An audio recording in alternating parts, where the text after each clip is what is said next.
Hey there mga my loves, Virgo! Thank you so much for always staying here with me in this channel, babe. So bago tayo mag-start, meron pala tayong mga new channels. Ang mga links ay sa description box. Kung interested kayong tumambay doon, yes, welcome na welcome naman kayo mga babes there. And, just take only what resonates with you guys. So, our content for today is alamin natin, no, kung sino ba tong most connected sa energy mo? Like, isa lang, no? Sino ba yung specific na kumukonek sa yung energy, no? Ng malupitan ngayon. So, yun yung alamin natin. This could be anyone here you know. But before we start, we do not have any gender, babae, lalaki, LGBT, cross-watchers. You're all welcome here, mga babes. You can play froze if you want. Syempre naman, meron rin kayong free will. Malaya kayong gamitin. Yan. So, let's go ahead and find out, no? Sino ba tong specific na energy na ito? Okay, maaaring malaman natin ang kanya ritong intentions, ang kanyang thoughts right here, no, about you guys. At bakit ba ang tindi or ang lupit ng kapit niya sa inyong energy? This could be anyone. Spirits and angel guys, Archangel Michael, thank you so much.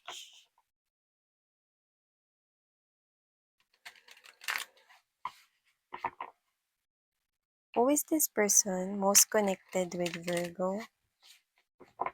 Can you please show me?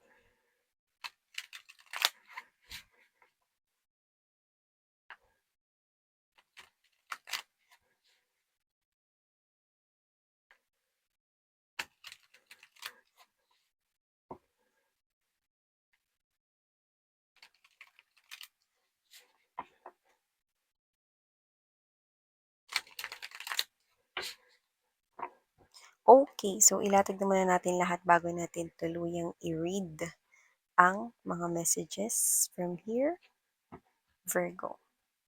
We have here this Empress energy, beautiful start.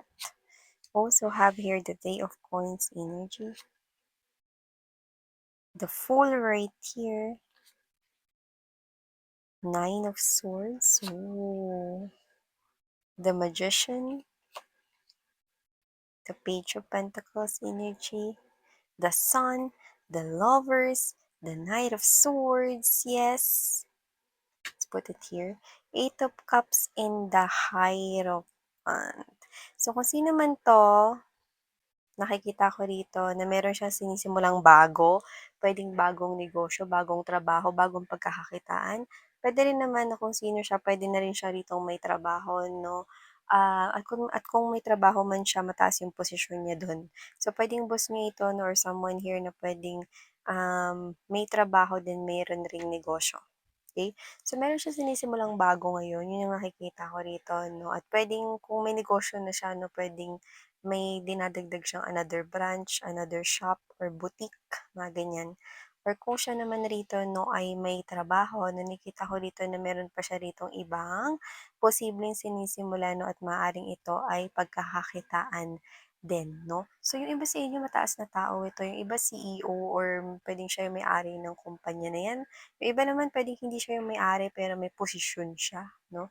May say at merong authority, yun yung nakikita ko rito, no? At kung siya naman ay isang negosyante, nakikita ko na kanya yun, no? At mukhang ngayon, no, ay maganda ang takbo ng negosyo at pwedeng meron pa ritong expansion kung tawagin, no? Na pwedeng naghahanap siya ngayon dito. Nakikita ko rito parang naghahanap siya ng location, no? Location ng bagong branch, mga ganun, no? Or naghahanap siya rito, no, ng parang pag-iinvestan ng kanya ritong money, no, para ito ay mag-grow pa. So, nakikita ko na maganda ang estado ng taong ito sa kanyang buhay, no, at siya yung kumakapit ng malupit sa energy mo. Bakit this person here wants marriage with you? No, isa ka sa malaking bahagi rito at parte ng kanyang mundo, isa kanyang inspirasyon, no. Meron nga lang medyo bumabagabag sa kanya rito, no. So, kung person mo na ito, sabihin ko lang sa inyo, kung boyfriend, girlfriend niyo naman na siya, kung sino 'tong tinutukoy ko, 'no, nag-aalala siya rito, 'no, na baka may umaaligid-aligid sa inyo kasi if that's the case, puwedeng busy siya ngayon or puwedeng LDR kayo. So, kung busy siya ngayon pero hindi naman kayo LDR, puwedeng busy siya ngayon pero Hindi kayo masyadong nakakapagkita, mga ganyan 'no. So, nag-iisip siya rito, nag-aalala siya na baka may mga pumupurma sa'yo 'no, may mga, nanliligaw sa'yo or nagpaparating rito na gusto ka nila, ano yun yung iniisip niya. Hindi niya iniisip na magtataksil ka, iniisip niya na marami ritong mga langaw na aaligid-aligid sa'yo, Virgo, 'yan 'no. At kung mga babes 'no, hindi pa kayo nitong person na 'to 'no, nagbabalak siya rito na kayo ay ligawan 'no at pagtapos lamang 'no ng ilang mga buwan balak na rin niya kayong pakasalan. So, kung sino siya matagal na rin naman niyang alam sa sarili niya 'no, na ikaw naman talaga yung gusto niya. So, kung sino siya hindi siya padalos-dalos rito, alam ko naman na parang inoobserbahan ka lang niya rito 'no, ng medyo matagal 'no. Kasi nga siya 'to na parang sinisigurado niya na secured ang future 'no, bago siya rito na umeksena sa buhay mo. So, nakikita ko rito na itong person na 'to 'no, halos lahat ng kanyang dreams or target goals sa kanyang checklist ay unti-unti niya ng natutupad 'no, yung iba talagang na-achieve niya na. So, marami pa siya rito na parang very driven or very confident na gustong matupad 'no or maging successful doon. So, inspirasyon ka niya rito at nakikita ko na hindi natatapon ang kanya ritong pagmamahal sa'yo.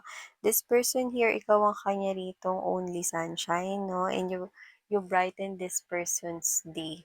So, whoever this individual is 'no, by the thought na kung may relationship na kayo or kung kayo na or baka yung iba sa inyo married na 'no, by the thoughts of you, kahit lang isipin ka lang niya, caring-caring na, 'no? Kaya niya na talagang itawid yung araw niya rito, 'no?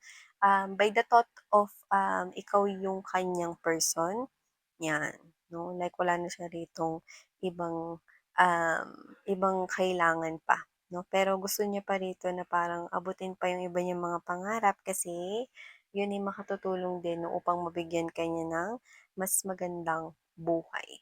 So, dito nakikita ko na for some reason, kung nagtatrabaho ka ngayon baka maaaring marinig mo kung lalo na kung asawa ka niya or girlfriend, boyfriend 'no, puwedeng mag-alok siya sa'yo rito na ng pagkakakitaan na parang, gusto mo bigyan kita ng negosyo, parang gano'n yung ako sa kanya 'no, or gusto mo, ano bang gusto mong negosyo, ibibigay ko 'yan sa'yo, or gusto mo ikaw na lang yung mamahala nung itatayo ko na panibagong branch or boutique, mga gano'n 'no. Parang may pag-alok ko rito 'no na ibibigay ko yung negosyong gusto mo, 'yan 'no.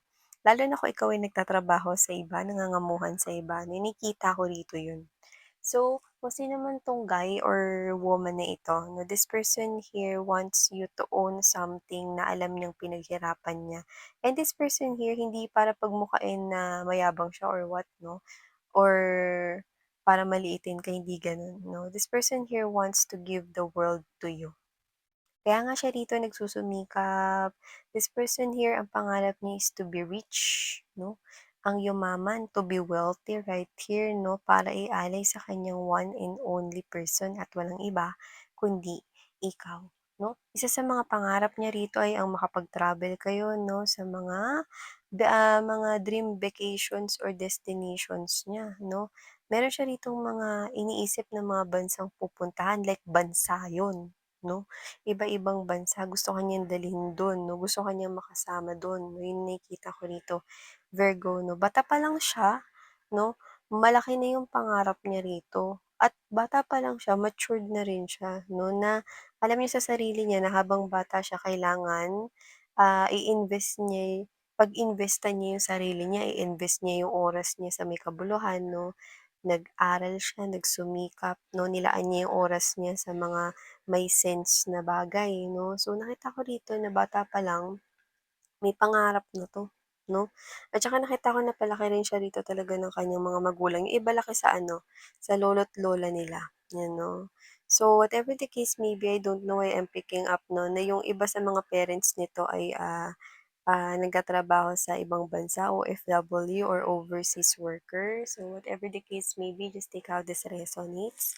So, nakikita ko rito 'no, na kung sino man 'tong energy na 'to, okay, yung magiging success niya or yung tinatamasa niya ngayon ay dahil yan sa bunga ng kanya rito 'no, na sariling pagsusumikap. Dugo pawis, effort, passion, lahat 'yan nanggaling sa kanya 'no. Kung natulungan mo siya ng iba 'no, konting tulong lang 'yun pero ang pinakamalupitan at higit sa kalahati talaga na porsiyento 'no, ay walang iba kundi nanggaling sa sarili niya, sariling pagsusumikap. Kaya kung ano man yung narating at mararating pa niya, 'yun ay dahil sa sarili niyang pagsusumikap 'no. At itong tao na 'to, nung nakikita ko na itong person na 'to 'no, ay malaki ang kanyang pagmamahal sa'yo. Kahit hindi pa kayo para sa iba, sa inyo, nakikita ko na ang tao na 'to, bumubuo na siya rito ng mga pangarap at hindi lang basta pagpaplano 'yun, may nangyayari talaga 'no. Kaya kung gusto ka nito na maging maganda yung buhay mo, ngayon pa lang 'no, habang, siya rito ay nagtatrabaho 'no, kahit wala pang kayo para sa iba sa inyo 'no, may bahay na ritong tinatayo para sa inyo 'no, advance. Yun yung nakita ko rito 'no, wala nang hahanapin pa, 'di ba? Wala nang kakailanganin pa, dahil ang lahat-lahat ay kaya niya na ritong i-provide at ibigay sa'yo 'no. For some reason, yung iba sa inyo puwedeng single mom, single dad 'no, I'm seeing na sasagutin nito ang education ng anak ninyo kahit hindi yun kanya, kanya ito na mamahalin at ituturing na parang kanya rin. So, just take how this resonates 'no, I do pick it up 'no, lalo na kung may single mom or single dad dito, okay. Pero yun nga 'no, doesn't have to be na may anak lang, so just take only what resonates. In general, siya po ay may mabuting puso 'no, kaya naman kung may anak kayo tatanggapin niya po ito 'no. At nakikita ko rito na kung saan man kayo titira 'no, tahimik doon 'no, at wala talagang mga epal na kapitbahay. Hindi naman sa titira kayo sa bundok or malayo sa sibilisasyon. Pero kung sino man 'tong person na 'to, nakikita ko na doon sa lugar kung saan kayo magsasama at titira 'no, ay walang mga negatibong energies na makasisira 'no, sa pag-create mo ng life together with this person. So, ibig sabihin walang mga maiingay at makukudang mga japit bahay. Wala rin 'no, na kahit na ano rito na parang panira ng magiging araw mo everyday, kundi mapayapa at maganda at maayos na neighborhood ang nakikita ko sa'yo, Virgo. 'Yan 'no. So, sa ngayon, nakikita ko rito na siya ay nagpapaka-busy sa kanyang trabaho at nag-iipon ng bongga rito para sa inyong future together. Marami siya ritong bagay 'no, na parang akala mo magic na nakukuha at napupunta sa kanya. Pero ang hindi mo alam 'no, yun ay dahil sa kanya ritong pagsusumikap 'no, at ikaw ang malaking parte ng kanyang inspirasyon kung bakit niya nalalampasan ang lahat ng ito at nagagawa ang mga tina-target niyang plano. 'Yan 'no. So, kung sino man 'to 'no, yung iba sa inyo nakikita ko rito na inaayos niya na ang inyong kasal kung hindi pa kayo kasal pero mag-jowa na kayo. Nakikita ko siya ritong kumo-contact 'no, sa simbahan regardless of your religion or belief. Nakikita ko siya ritong tanong-tanong na 'no, nag-i-inquire na siya 'no, patungkol sa marriage. So, this person could be talking with the wedding organizer. This person here could be talking in a church, no? Na parang sino bang pwede makausap doon?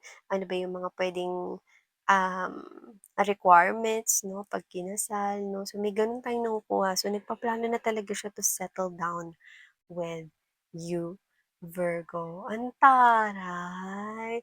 Ang success niya, no? Ang nasa likod nito ay walang iba, no? Kundi ikaw bilang kanyang inspirasyon. So, wow! Claim these beautiful messages right here, Virgo, because I know that you deserve this. Thank you so much, Sarang Hale of In Light. Annyeong!